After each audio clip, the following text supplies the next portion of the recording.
Know why ain't nobody talking about when Carson Daly went to them Diddy parties? Because Carson Daly did go to them Diddy parties. No different than Ashton Kutcher. Damn. Okay. No different than Hype Williams. Why don't nobody want to talk about Hype Williams? Usually if I send a shout out at somebody, people start really kicking things up. But it's almost as if Hype is like living under some wheat germ grass or some under Russell Simmons' ass in Bali. Why can't, is it time to put Hype Williams on a milk cart? Everyone that was not my color believed me. It was my people that needed convincing. If someone like the Diddler is your hero, then you should hurry up and go to hell with him. If someone like Jay-Z is your hero, then, just be glad you're not talented so he could sacrifice you like he tried to do me, and he succeeded with Aaliyah. Stevie J should be charged. Mary J. Blige should also be charged. Jennifer Lopez should definitely be charged. Jay-Z should be charged. Khaled should be charged. Rick Ross should be charged. Usher should be charged and tried with him. Or for Justin Bieber alone. Now, Carisha and Rick Ross just sat down together in an interview. Yeah, I know. Two Diddy doo-wop bops. What a reunion. In one recent interview with Real Life Productions, she revealed everything about what really went down at Diddy's white parties, and what she shared was nothing short of shocking. They went to Diddy parties and they felt like something was off and decided to leave, or they got invited to another room and they decided to go because they felt like it wasn't right, or whatever the case may be. These is literally walking in there, not thinking.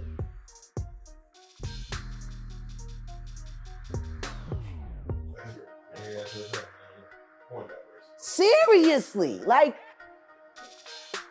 but the thing is, they were still willing to take the chance to go because everybody's been hearing these whispers.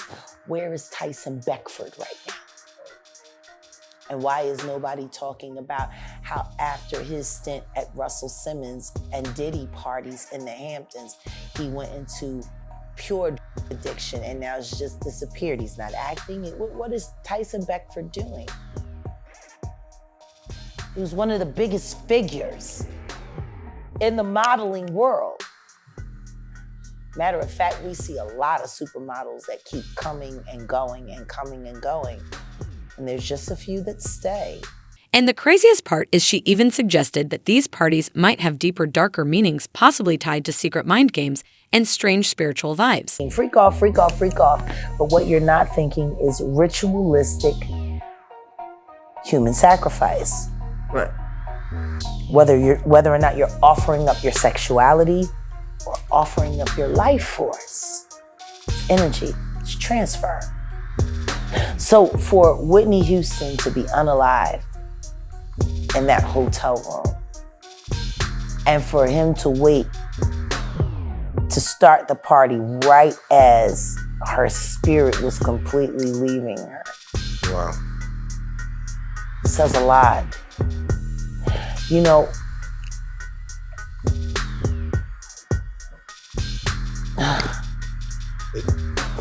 Jack, I was gonna say was, and even in the Piers Morgan interview, he was asking about what happens at these parties.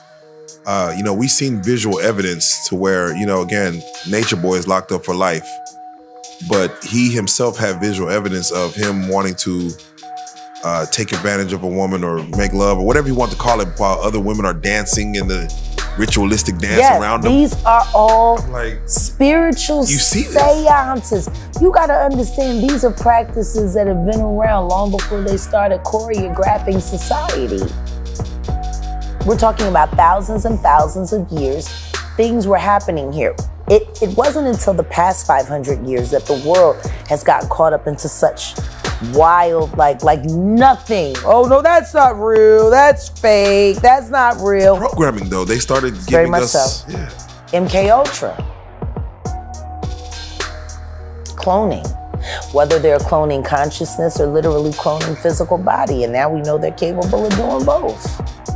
That's right, that's how deep this really goes. A guest at one of Diddy's private parties recently gave a rare look behind the scenes. Adult star Sienna Grace talked about what she saw at a birthday celebration held at Diddy's mansion, and it was eye-opening. She said she was invited to a low-key birthday bash for Christian Diddy's son. The vibe was intimate, but the guest list was star-studded names like French Montana Jordan Woods, Stassi, who is Kylie's best friend, and a few guys from Bad Boy Records were all there during the party. Diddy stepped out to present the birthday cake, but Sienna said he seemed distant and barely engaged with anyone. She also gave a peek into what really goes on at these kinds of events, saying that certain Hollywood celebrities use quiet signals to show interest in someone. One of those signals, she claimed, is when a celeb hands over a jacket or hoodie to someone, which basically means that person is now off limits to everyone else. James Cruz and Hard Pierre always been Diddy's flunkies,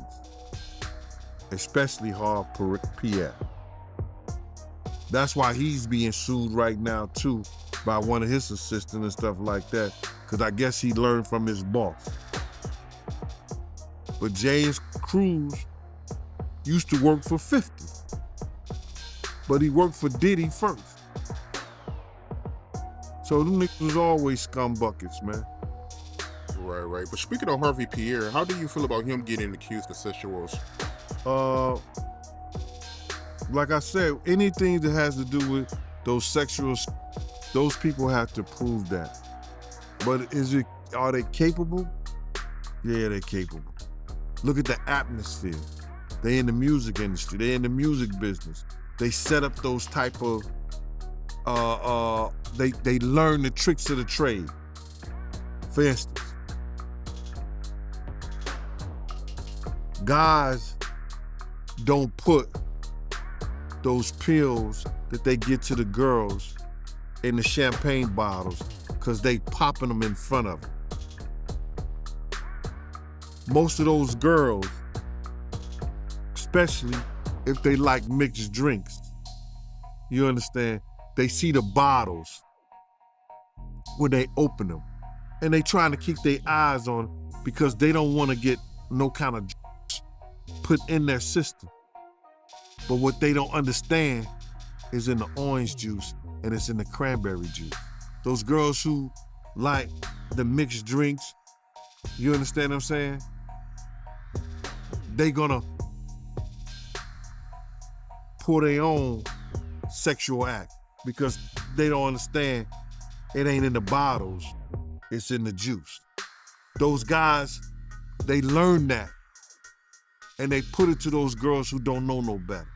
In fact, this kind of behavior has become so widely talked about that one woman has recently stepped forward with legal action, claiming she faced serious mistreatment during her time around him. Was visibly emotional during the news conference as she recounted a horrific and violent assault.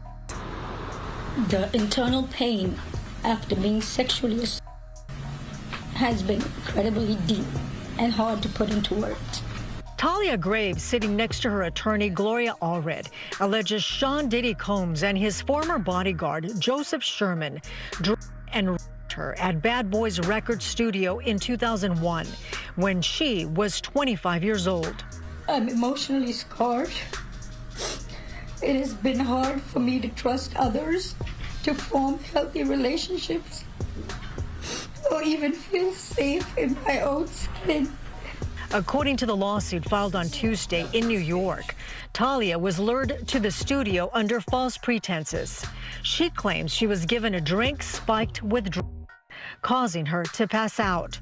When she woke up, Talia says she was restrained and being brutally assaulted by Diddy and his bodyguard.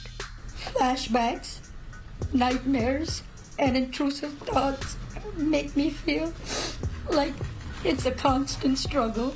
In fact, the Thalia Graves case is something that more people need to pay attention to because, according to public reports, there are serious concerns that she may have been pressured behind the scenes with personal footage being used against her. Defendant Combs and another defendant published and/or disseminated the videos without plaintiff's knowledge or consent. Many celebrities have spoken about their wild nights at Diddy's legendary parties, But what really happened at those so-called exclusive events remains a mystery. In a 1999 interview with Entertainment Tonight, Diddy himself seemed fully aware of the hype and attention his parties would always generate. Glad that he is locked up, but that's a temporary feeling of relief.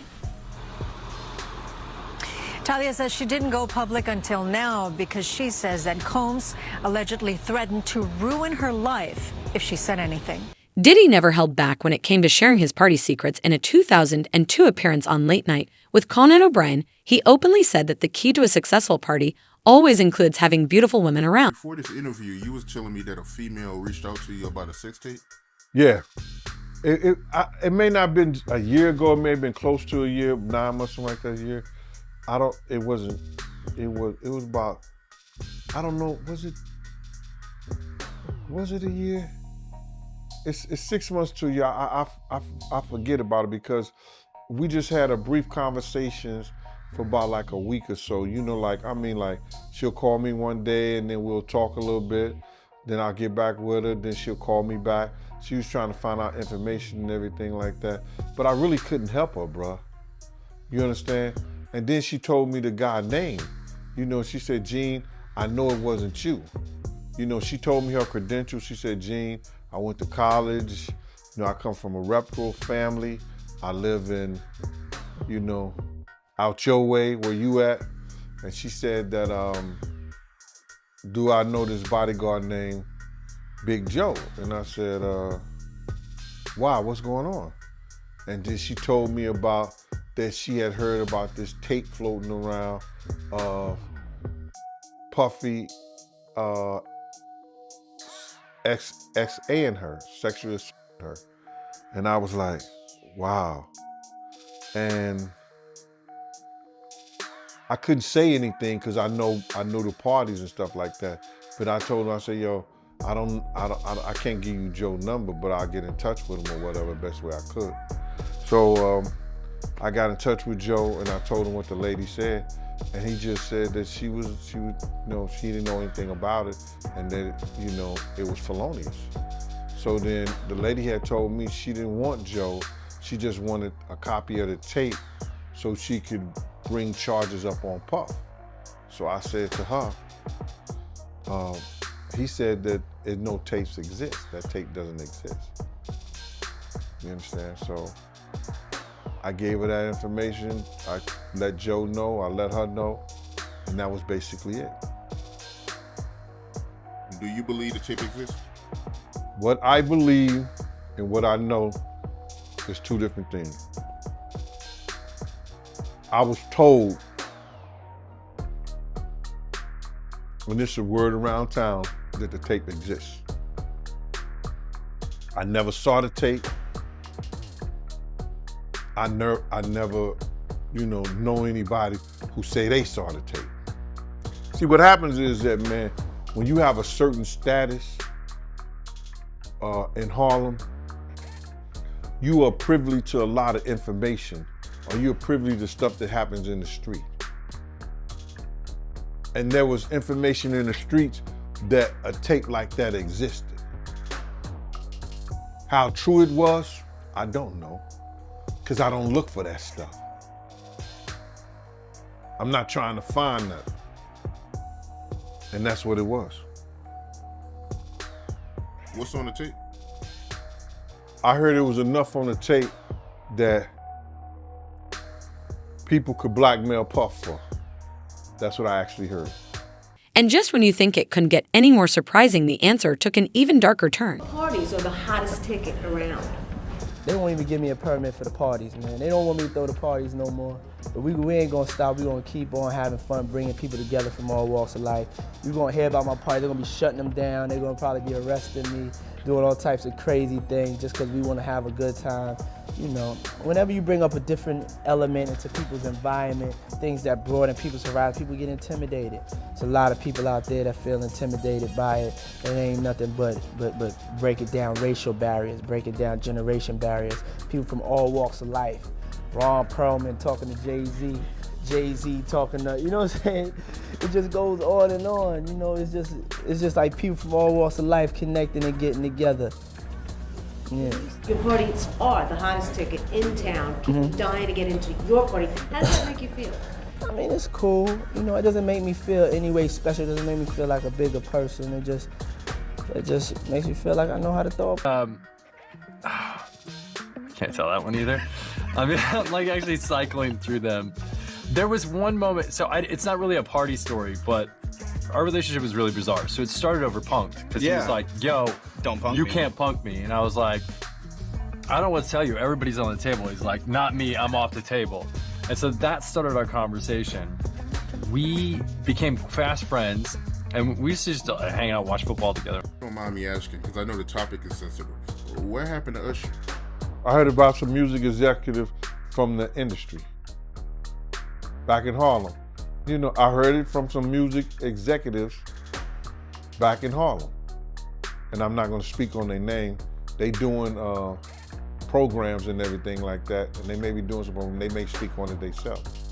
But I heard it from some music executives. Where did you hear it? Bro, you know how people be talking, and we was around some people, something like that, and then some people might say, yo, I don't F with that dude. And at the time, I didn't even know who the F Usher was. You know what I'm saying? It was one of those type of situations. And when somebody say, yo, man, I don't F with them niggas, man, I'm getting out that industry and everything like that. You know, Puff sent this little kid to the hospital. How he sent him to the hospital? Man, nigga was bleeding from the butt. And that's what was said. But I didn't even have a name for the kid at the time. Then you heard, and that's what happened. And that's just, that's something that you heard. You don't know if it's true, you just heard it.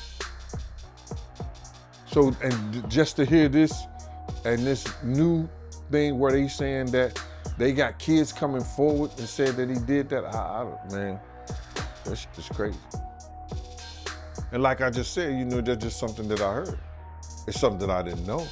It's something that I ain't see.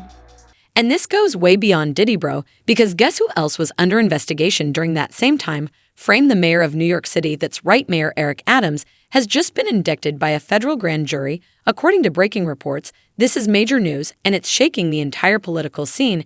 In a statement to the press, the mayor said he always knew standing up for New Yorkers would make him a target, and now he is one he claims he is innocent and vows to fight back with everything. His about 10 months of investigation have now led to this moment. What do you think is really going on here? Let us know in the comments below.